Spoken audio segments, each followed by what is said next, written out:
Bonjour à tous, on se retrouve aujourd'hui dans une nouvelle vidéo par rapport aux travaux, mais on va pas vraiment parler travaux dans le logement, on va parler géobiologie.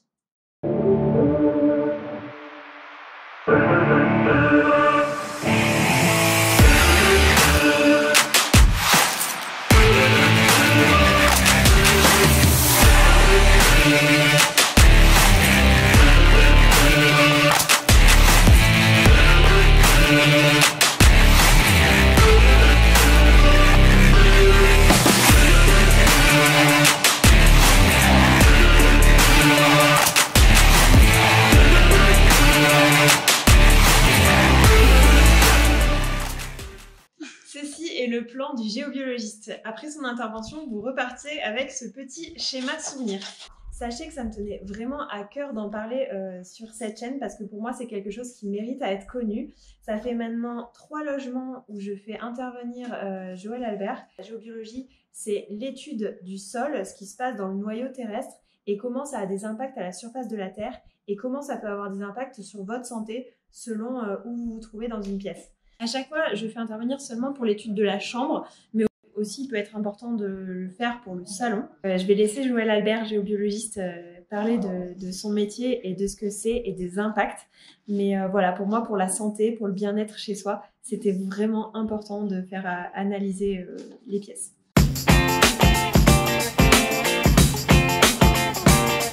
Alors, la géobiologie, c'est l'impact du lieu sur le vivant. Donc, le vivant, tout ce qui considère, ce qui est considéré l'humain, le végétal et les animaux. Donc, on va rechercher sur le plan de l'expertise que l'on fait, de l'étude que l'on fait d'un lieu, on va rechercher 3 grandes choses. La première, c'est la pollution naturelle de la Terre, donc qui se manifeste par différents réseaux, puisque la Terre est faite je dirais de 2 grosses boules à l'intérieur de magnétiques de fer qui tournent l'une contre l'autre et qui génèrent des forces et des champs énergétiques hyper puissants et qui se manifestent, je dirais, à la surface de la Terre par différents réseaux, voilà, comme le réseau Curie, réseau Hartmann, Grand Diagonal, etc. On va rechercher également toutes les veines d'eau, les failles. Tout ça, c'est la pollution naturelle qu'on se trouve à Paris, Hong Kong ou New York, peu importe, tout ça, ça existe à la surface de la Terre. Donc on recherche ça et on matérialise ça sur un plan, ça c'est important parce que ça permet également de se situer au mieux dans le lieu et dans sa maison.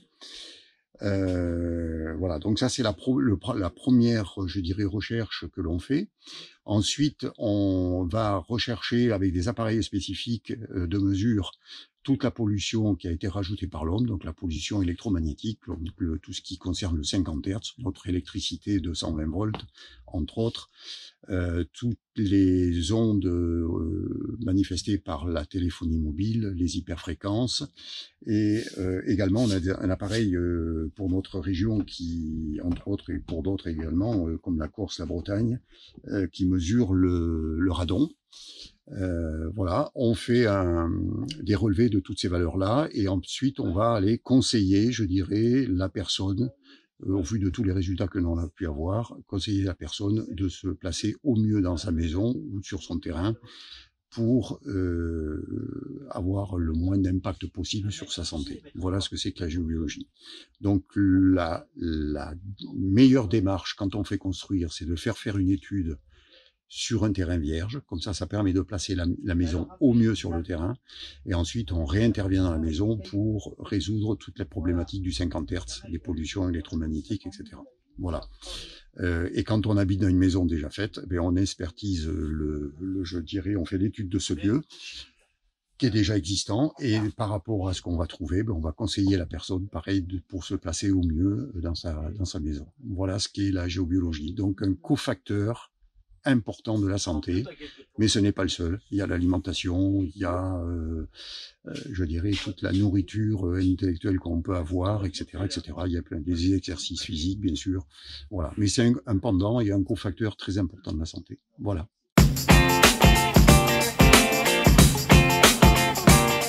Alors, qu'est-ce qu'on a dessiné par ici? Alors, donc, un plan de la maison existante, voilà, très sobre puisqu'on est en phase travaux aujourd'hui. Donc sur ce plan, donc a été répertorié en bleu les veines d'eau, qui ont été détectés, qui traversent ce bâtiment. Voilà, qui sont au nombre de 2 pour ce plan-là. Ensuite, nous avons en rose le réseau Curie, qui est un réseau magnétique. Voilà, une trame de réseau magnétique qui, en général, est aux alentours des 3,50 m à 4,50 m, 5 mètres. Ça dépend des zones, ça dépend de la perturbation générale du lieu. Si on est en zone urbaine ou en zone campagne. Donc là, c'est quand même assez calme, je dirais, comme réseau. Ensuite, en vert ici, les 2 traits verts ici qui se croisent à ce niveau-là, c'est ce qu'on appelle le réseau sacré ou le réseau solaire. C'est le seul réseau cosmique, voilà, qui nous arrive. Tous les autres réseaux sont des réseaux qui arrivent de la Terre. Et les 2 traits rouges qui sont ici, c'est un réseau grand diagonal. Donc c'est un réseau à consonance électrique. Voilà, avec une maille très très large puisqu'elle fait plus de 30 mètres de section, je dirais. Voilà.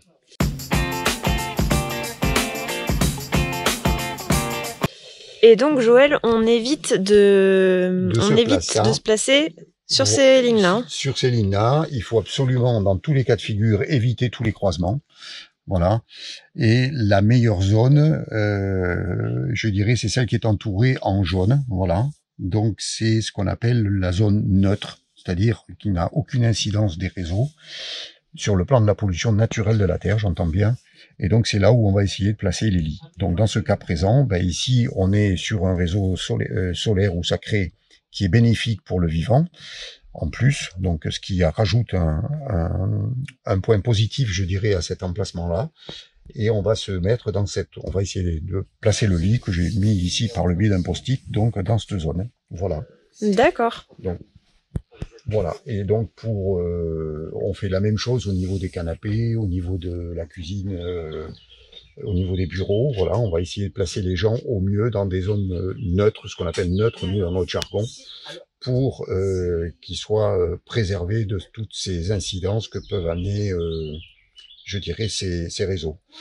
Par exemple, le fait d'être sur un croisement de veines d'eau, on appelle ça en géobiologie une zone cancer, c'est-à-dire que au croisement des veines d'eau, l'eau passe au plus facile pour elle par le biais des failles qu'il y a en sous-sol, et donc remonte de par ces failles un rayon gamma.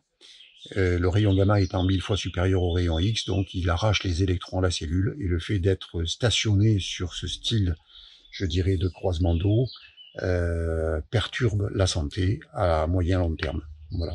Donc c'est pas quelque chose de flagrant, puisqu'on dit que le poison, c'est une dose par une intensité, voilà. Donc, ce sont des choses qui arrivent petit à petit, mais elles sont très très impactantes pour la santé, voilà. Donc, faut en prendre connaissance et faire avec son lieu. C'est pour ça qu'on privilégie l'étude des chambres, des canapés, là où on passe beaucoup de temps, des bureaux.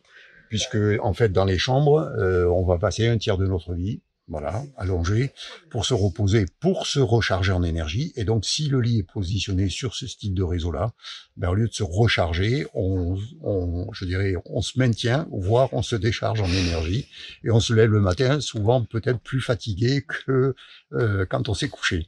Voilà. Donc, l'important, c'est de repartir bien boosté le matin. Au niveau des animaux, ce que je peux rajouter, c'est que le chien est l'ami de l'homme, et donc le chien dans une maison, si on le laisse libre, ça c'est important, si on le laisse libre se balader dans la maison, il va aller se positionner pour se coucher dans des zones neutres, c'est-à-dire des zones qui sont bonnes, donc des zones bonnes pour l'être humain. Par contre, le chat, lui, va aller souvent se recharger sur ce style de réseau, qu'on appelle un réseau Curie, voire une grande diagonale, par exemple ici, un croisement de ces choses-là, parce qu'il a, au niveau de sa composition, il a besoin d'une électricité statique au niveau de son poil, et donc il a besoin de se recharger là-dessus, et une fois qu'il est très très rechargé, en général, le chat va à l'extérieur et se roule dans l'herbe ou dans la terre pour pouvoir se décharger. Mais ça, c'est sa vie, c'est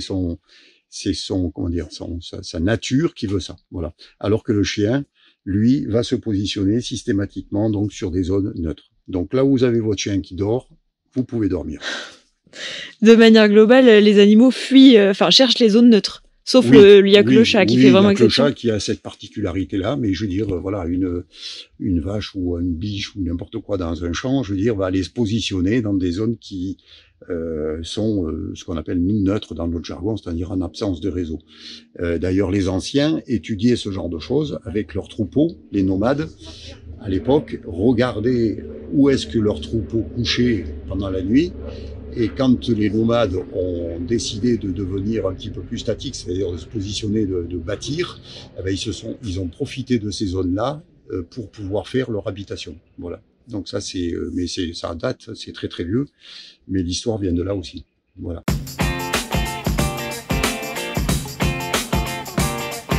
Je suis en train de rechercher, donc j'ai cet outil, donc une antenne de l'échelle, donc je l'ai réglé sur un chiffre qui me permet d'aller détecter donc les veines d'eau, voilà, qui passent au niveau de cette maison. Et donc là, moi je tiens mon antenne, et quand l'antenne va plonger, ça veut dire que je suis à l'aplomb d'une veine d'eau, d'une rive d'une veine d'eau. Voilà. On peut faire exactement la même chose avec un pendule, on peut faire la même chose avec des baguettes parallèles, voilà. Donc là, je suis sur une veine d'eau, sur la rive d'une veine d'eau, et donc je vais aller chercher ma deuxième rive maintenant. Voilà.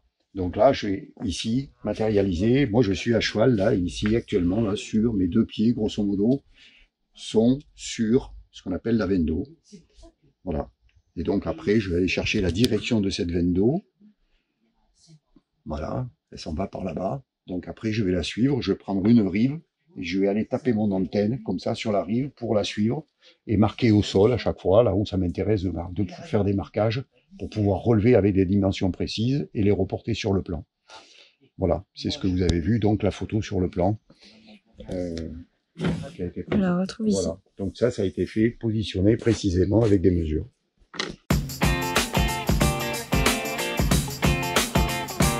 Est-ce que n'importe qui peut mesurer tout seul ces failles? Comment ce réseau? Comment on peut tracer ce réseau? Il faut faire appel à un professionnel. Oui. Alors, il y a tout un réseau de professionnels qui existe en France. Il y en a même plusieurs. Il y a plusieurs écoles qui apprennent ce genre de choses. Il y a l'école française de géobiologie, il y a Argema qui fait de la formation, il y en a plein d'autres, hein. Il y en a dans l'Alsace, il y en a dans le sud de la France. Enfin, je veux dire, c'est pas ce qui manque au niveau il suffit d'aller sur Internet où vous allez trouver tout ça. Voilà, des écoles de formation qui apprennent ce genre de choses, et c'est comme la musique, ça s'apprend. Voilà. Après, on a une sensibilité plus ou moins, je dirais, affûtée, donc qui va permettre d'aller plus ou moins vite dans ce genre de choses. Mais néanmoins, ça s'apprend, et puis après ça se travaille, et on peut faire ce genre de travail, voilà, par la suite. Donc au niveau il y a également une confédération nationale de géobiologie qui existe, qui regroupe toutes les différentes, je dirais, systèmes d'écoles qui existent en France, y compris tous les géobiologues. Voilà. Et ce qu'il faut savoir dans la géobiologie, c'est qu'il y a plusieurs pans.